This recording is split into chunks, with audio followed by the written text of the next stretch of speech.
Alloh. Shu muborak Ramazon oyida do'stimni o'zing panohingda asra. Uning avvalgi va hozirgi barcha gunohlarini mag'firat qil.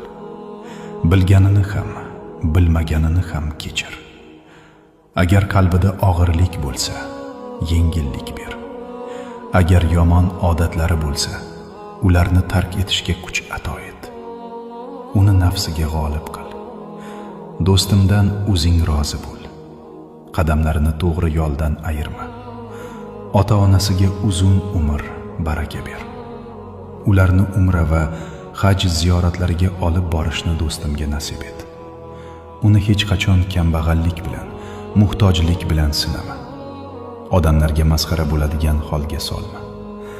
Rizqini keng, qalbini pok, yuzini yorug' qil. Ramazonni uning hayotida yangi